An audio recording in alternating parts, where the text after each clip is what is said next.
مثلا مجھے کہا کسی نے کہ باہر کوئی آیا ہے، میں کیا تو واقعی باہر کوئی موجود تھا. مجھے میری وائف نے بتایا کہ سورج چڑھا ہوا ہے، میں نے کھڑکی کا پردہ اٹھا کر دیکھا سورج چڑھا ہوا تھا. یہ تو ہم ساری زندگی استعمال کرتے آئے ہیں. اسی طرح ان ساری جو سینس پرسیپشن ہے اس کے ساتھ پھر اور 3-4 تھیریز جوڑ دی گئیں، مثلاً جس کو ہم کورسپونڈنس تھیری کہتے ہیں جو بھی میں نے مثال دی ہے. پھر اسی طرح ایک تھیری ہے کہ جس کو کوہرنس تھیری کہتے ہیں. کوہرنس تھیری کا مطلب ہے کہ ابھی تک جتنا ڈیٹا ہمارے پاس اویلیبل ہے اس میں ہماری نئی تھیری فٹ بیٹھتی ہو. مثلاً ہم نے کہہ رکھا ہے کہ ایوولوشن ہو رہی ہے تو جتنی انفارمیشن آ رہی ہیں اگر اس میں فٹ ہو رہی ہیں تو وہ ٹروتھ ہیں، وہ جسٹیفائیڈ ہیں، کیونکہ ابھی تک جو ڈیٹا ہے وہ سارا اس کو قبول کر رہا ہے. تو یہ اس طرح کی بہت ساری اور چھوٹے نظریات ہیں جو ان کے ساتھ جڑے ہوئے سینس پرسیپشن کے ساتھ یا ریزننگ کے ساتھ یا سنتھیٹک، کیونکہ ریزننگ ہائپوتھیسس قائم کرتی ہے اور سینس پرسیپشن سے ہم اس کو ٹیسٹ کرتے ہیں.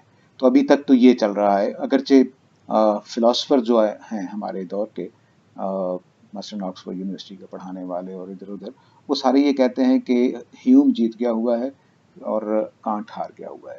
لیکن اگر پریکٹیکلی دیکھیں تو اصل میں کانٹ جیتا ہوا ہے، کیونکہ کانٹ ہی کا نظریہ ہے جو چل رہا ہے کہ sense perception plus reasoning, synthetic a priori کی تھیری، یہ اصل میں پریکٹیکل تھیری ہے. اور سائنس کی ساری بنیاد میرا خیال ہے کہ کانٹ کے نظریے پر کھڑی ہے. لیکن بہرحال وہ یہ کہنے کو تیار نہیں ہے، کیونکہ اے پرائری نالج کو مان لینے کا مطلب یہ ہے کہ ٹیبولا راسا کا جو تصور تھا کہ انسان خالی سلیٹ لے کر پیدا ہوتا ہے وہ ریجیکٹ ہو جائے گی. تو یہ میں چاہتا تھا کہ مولانا فراہی سے یہ اصل میں پہلی کلاس سے پہلے ہی ہونا چاہیے تھا تاکہ یہ تصورات جو ہیں وہ واضح ہو جائیں. لیکن وہ بس میرا خیال تھا کہ اس کی ضرورت نہیں پڑے گی. لیکن آپ لوگوں کے سوالات سے، اور اب اس کو کنفیوز نہیں کرنا چاہیے، جب مولانا فراہی بھی بولیں گے عقل تو یہ فلسفیوں والی ریزننگ ہے، اور جب وہ ہم حواس بولیں گے تو یہ سائنسدانوں والے حواس ہیں جس میں ریزننگ کا کوئی دخل نہیں ہے. اور جو ہماری عام عقل ہے وہ سینس پرسیپشن پلس ریزننگ سے مل کر بنی ہوتی ہے، جس کو رضی صاحب ابھی بات کر رہے تھے. وہ اصل میں ان دونوں کا مجموعہ ہوتی ہے. ہماری کامن سینس میں سینس پرسیپشن پلس ریزننگ ان دونوں سے حاصل شدہ علم ہوتا ہے. اور کانٹ اسی طرف لے جانا چاہتا ہے کہ ہمارے پاس دو طرح کے صلاحیتیں ہیں، ایک اے پرائری چیزیں ہیں اور ایک سنتھیٹک ہیں. کہ مثلا برف ٹھنڈی ہوتی ہے، یہ جو کالے رنگ کا جانور باہر پھر رہا ہے اور بھونک رہا ہے یہ کتا ہوتا ہے، یہ میں سنتھیٹکلی جانتا ہوں. اور اے پرائری کے طریقے پر میں میتھمیٹکس کو جانتا ہوں اور بہت ساری چھوٹے بڑے کا تصور، کاؤنٹنگ، یہ ساری چیزیں میں اے پرائری طریقے پر جانتا ہوں. تو یہ 3 پاپولر تھیریز ہیں. اصل میں تو اس وقت جو سب سے زیادہ پاپولر ہے وہ سیکنڈ ہے، لیکن بہرحال یہ مانی ہوئی فلسفیوں کے ہاں ہے. ابڈکشن کے وہ پردے میں رکھا گیا ہے. شاید آپ لاجک کی ساری کتابیں پڑھ جائیں، کیونکہ نہ یہ لاجک میں فٹ آتی ہے نہ یہ سائنٹیفک میتھڈ میں فٹ آتی ہے. تو یہ ایک کویسچن مارک کے ساتھ کتابوں میں پڑی ہوئی ہے. اور غالباً مولانا فراہی کے ساتھ بھی ایسا ہی ہوگا کہ اگر یہ ویسٹ میں چلی جاتی ہے تو اس کے ساتھ بھی یہی ہوگا جو ابڈکشن کے ساتھ ہوتا ہے. وجہ کیا ہے؟ وجہ یہ ہے کہ ہم ابڈکشن کو بھی کسی رول میں، قاعدے میں نہیں لا سکتے، اور فطرت کی تھیری کو بھی ابھی تک جو کچھ پیش کیا گیا ہے ہم کسی قاعدے میں نہیں لا سکے. مثلا احمد جوید صاحب ہمارے ساتھیوں میں سے جو ان کے پاس جاتے ہیں یہ سوال پوچھتے ہیں کہ فطرت ہوتی کیا ہے، اس کو ڈیفائن تو کر چھوڑیں کسی وقت. اب ڈیفائن کرنا جو ہے وہ مولانا فراہی آج پڑھائیں گے انشاءاللہ. تو آگے چلتے ہیں جی اللہ کا نام لے کر. تو ہم نے مولانا فراہی کو سر جی یہ جو ایرسٹوٹل کی وہ بات تھی، وہ پیراگراف جو ہے وہ غالباً وہ سینسری پرسپشن سے ہی ریلیٹڈ ہے، جس میں وہ بالکل انیٹ نالج کی بات کرتا ہے. بالکل بالکل رائٹ. اور وہ دوسرا وہ ٹیبولر راسا کو وہ کلین سلیٹ منوانے کے لیے اس لیے اصرار کرتے ہیں تاکہ وہ وہ اس میں وہ جو آپ نے بھی کیا ورڈ یوز کیا تھا کہ اس کے لیے کوئی تھیری فارمولیٹ ہو جائے، کوئی رولز ڈیفائن ہو جائے. جب تک وہ نہیں ہوں گے تو تب تک وہ نہیں مانیں گے. دوسری بات یہ ہے کہ جیسے ہی ہم سینس پرسیپشن کو چھوڑ دیتے ہیں اور کہتے ہیں کہ نہیں یہ تو کوئی جسٹیفائڈ نالج حاصل نہیں ہوتا ان سے، جیسا کہ سینس کے بارے میں جو پرانے ہمارے فلسفی تھے وہ دیکھیے بالاجماع کہہ رہے ہیں سارے. ارسطو کے بعد، حالانکہ ارسطو نے اس کو استعمال بھی کیا ہے، لیکن ان کے سمیت بہت سارے لوگ ہمارے ہاں